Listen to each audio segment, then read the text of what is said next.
Երևանում ավարտվեց Եվրոպայի քաղաքական համայնքի համաժողովը։ Ինչ է փոխվում մեր արտաքին քաղաքականության մեջ, ինչ ռիսկեր են ավելանում եւ արդյոք հնարավորություններ են բացվում։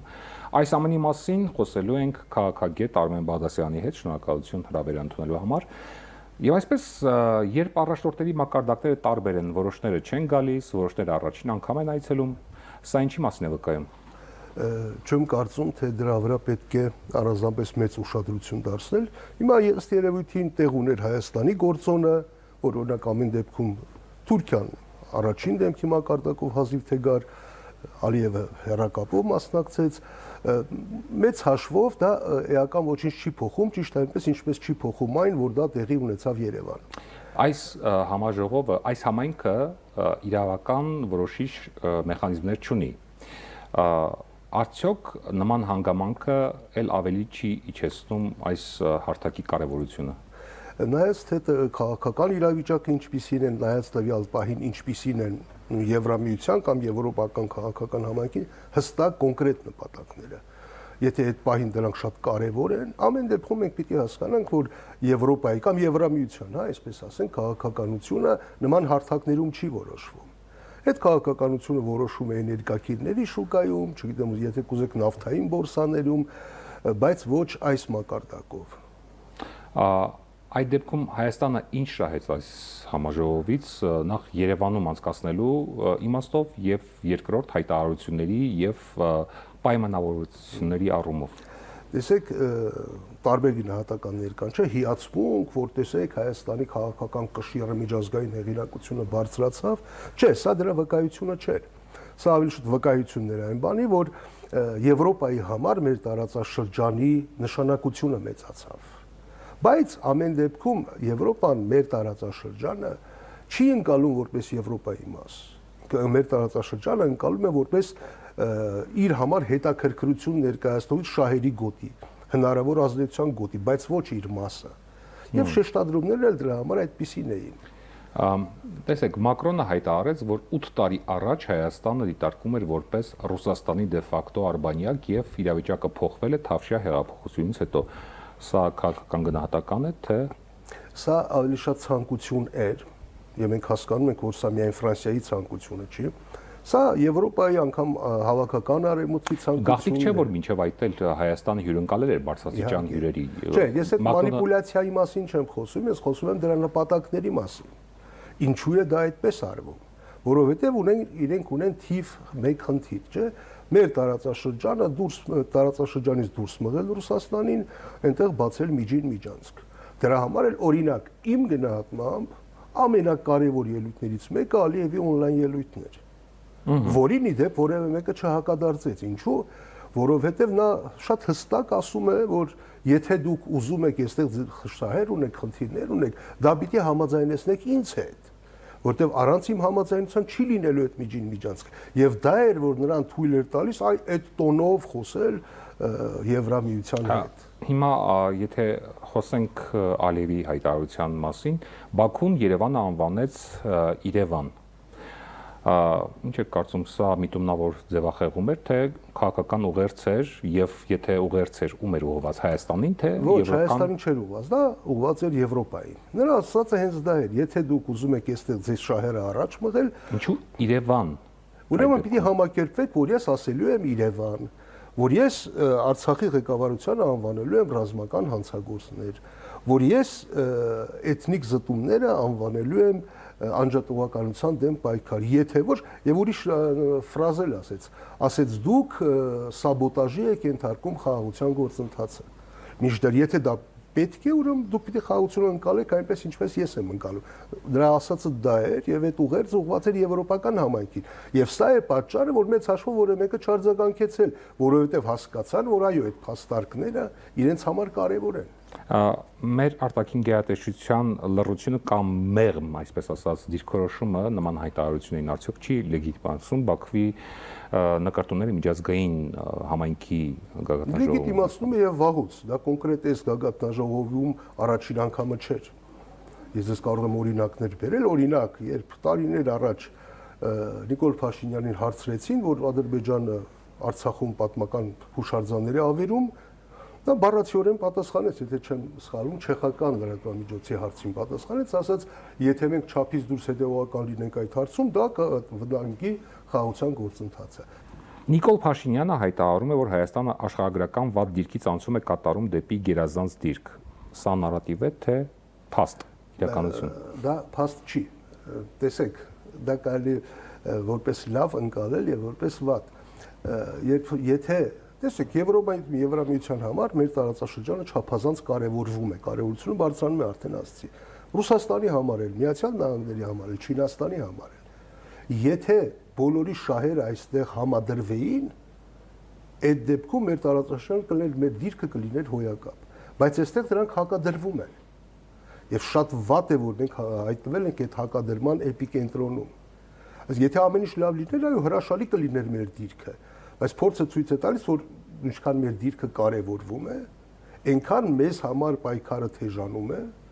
եւ ցավոք սրտի երբեմն այդ պայքարը հենց մեր տարածաշրջանում է լինում, Հայաստանը մի քանի անգամ անցել է այդ փուլերով եւ ամեն անգամ ծանրագույն կորուստներով։ Նիկոլ Փաշինյանը նաեւ հայտարարեց, որ Հայաստանը կարող է չդառնալ Եվրոպական միության անդամ,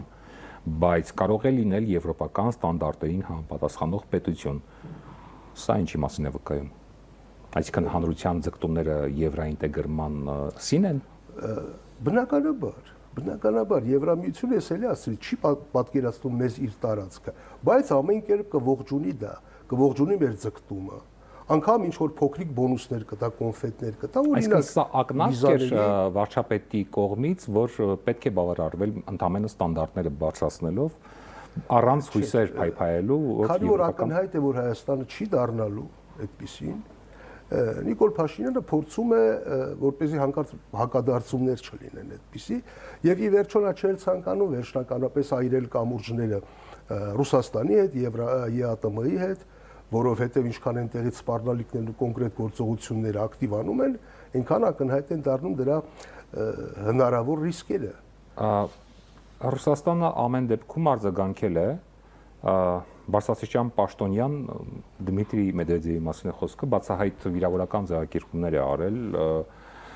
Երևանյան շփումների առումով, կարծում եմ տեղյակ եք ինչ ասել։ Սա հուզական շեշտադրումներ են, թե պատրաստվում ենք Ռուսաստանի կոշտ ազդեցությանը։ Ես չգիտեմ ինչական են, ես չէի ցանկանա այդ մարդու ասածները մեկնաբանել, եթե շատ կոշտ կմեկնաբանեմ, եթե մեկնաբանելու լինեմ,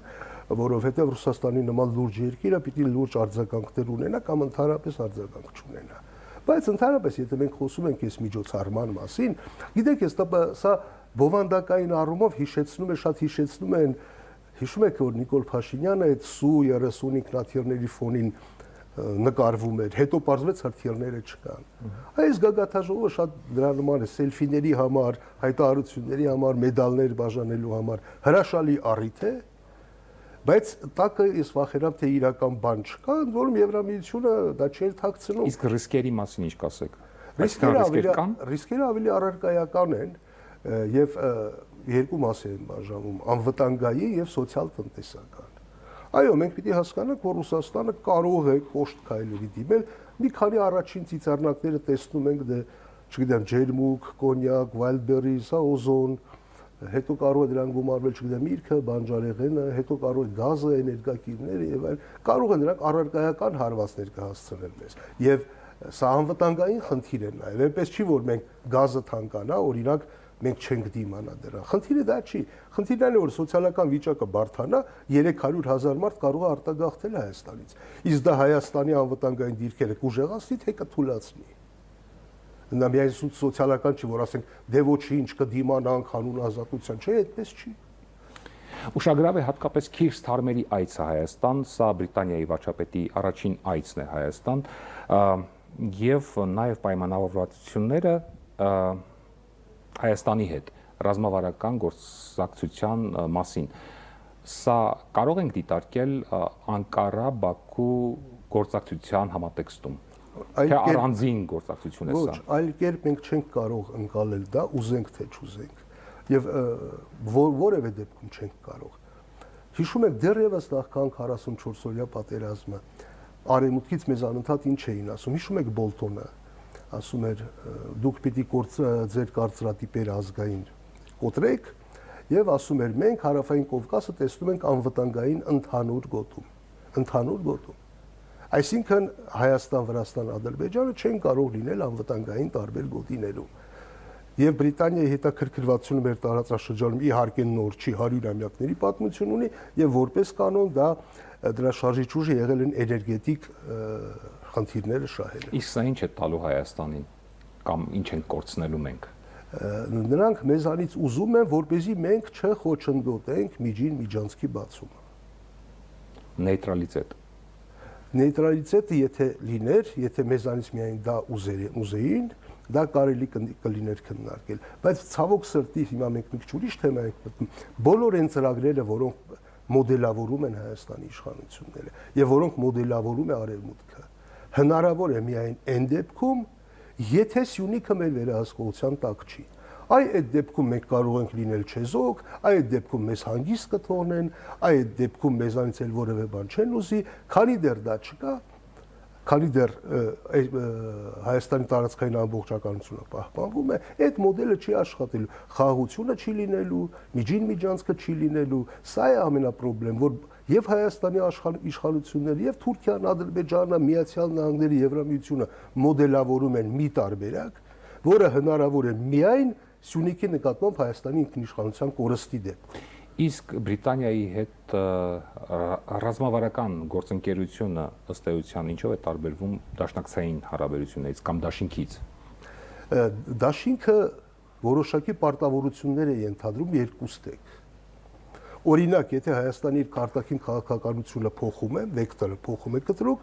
դա հանգեցնում է եւ անվտանգային ռիսկերի եւ տնտեսական ռիսկերի։ Դաշնակիցը պարտավոր կլիներ այդ ռիսկերը փոխհատուցել, ապահովել անվտանգային երաշխիքներ տալ հստակ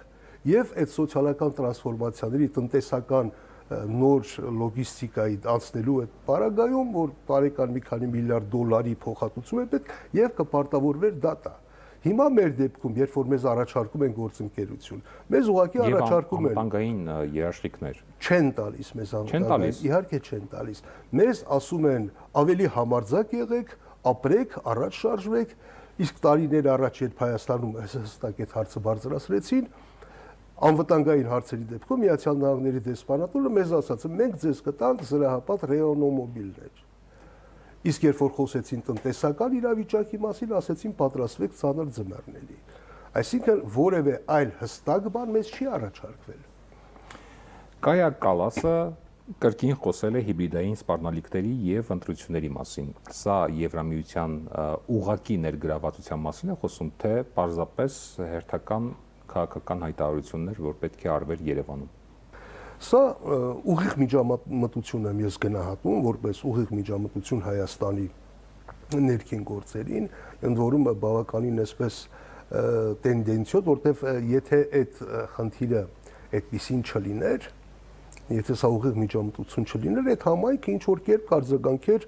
մարդու իրավունքների ոտնահարումների բազմաթիվ դեպքերին, որ տեսնում ենք, ազատ խոսքի ոտնահարման, լրատվամիջոցների մամուլի ազատության այդ դեպքերին, բայց այդ մասին կար լռություն, որովհետև նրանք համարում են, որ այսօրվա իշխանությունները իրենց քաղաքական ուղղության մեջ են, հետեւաբար նրանց այդ արարածներին պետք է մատների արանքով նայել։ Այս բոլոր գործընթացները միասին վերցրած ինչ կարող եք ասել, որ սա պարզապես սիմվոլիկ հյուրընկալություն էր, թե Երևանը իսկապես դարձավ օրակարգ թելադրող։ Չէ, իհարկե Երևանը օրակարգ թելադրող չի, իհարկե չերել կարող լինել։ Եվ ընդհանրապես այստեղ Երևանի քաղաքականությունը առանձին վերցրած չկա այդպիսի բան։ Տարածաշրջանը մեզ նայում է որպես մեկ միասնական միավոր։ Հարավային Կովկասը, այսինքն հայկական քաղաքականություն արևմուտքի համար չկա, ադրբեջանական քաղաքականություն, վրացական քաղաքականություն։ Նրանք փորձում են ռուսներին դուրս մղել այստեղ դարձնել պրոբլեմատիկ տարածք Ռուսաստանի եւ Իրանի համար եւ փորձում են այդ process-ը դարձնել անշրջելի։ Այստեղից էլ այդ մեծարանքները, չգիտեմ, այդ մեդալներ բաժանելը, չէ, մեզ ընկալում են որպես արևելքցի ժողովուրդ, իսկ արևելցի ժողովուրդին, չէ, եթե դու գորգեր ես նկարում ասֆալտին, արևելյան ճոխությամբ, իրենք էլ արևելքում սիրում են փայլփլում բաներ, իրենք էլ մեդալներ են տալիս։ Բայց նպատակը այն է, որպեսզի դա դարձնեն անշրջելի։ այն ինչ Վրաստանում կարծես թե տեղապտույտ է տալիս հակառուսականության իմաստով, հիմա փորձում են ծանրության բևեռը կենտրոնացնել Հայաստանի վրա։ Եվ դա կարծես թե ստացվում է։ Եթե փորձենք մեկ նախադասությամբ ամփոփել, Հայաստանը այսօր իր արտաքին քաղաքականության մեջ օբյեկտ է, թե միջազգային հարաբերություններում, միջազգային քաղաքականության հարաբերություններում սուբյեկտ։ Օբյեկտ է, ցավոք սրտի օբյեկտ է, ուղղակի այդ օբյեկտը կարևոր դերակատարում ունի, ոչ թե ինքը կարևոր է, որ ինչ որ բան է անում, այլ կարևոր է, որ ինչ որ բան չի անում, ինչ որ բանի խանգարում է միջին միջանցքին։ Հիմա պիտի այդ հարցը լուծեն ինչ որ կերպ, թրիփը կարծես թե տեղապտույտ է տալիս, փորձում են հիմա այլ ձևերով դա անշրջելի դարձնել, եւ Ադրբեջանը դրա համար էլի վերադառնում է Մալիևի ելույթին, իր չի ասում, բայց ասում է դե իմ պայմաններին համաձայնվեք, եթե ուզում եք դա այդպես լինի։ Եվ տպավորություն ունեմ, որ Արևմուտքը համաձայնվում է դրան։ Շնորհակալություն մեր հարցերին պատասխանելու համար։ Մենք զրուցում էինք քաղաքագետ Արմեն Բաղդասարյանի հետ։ Ցտեսություն։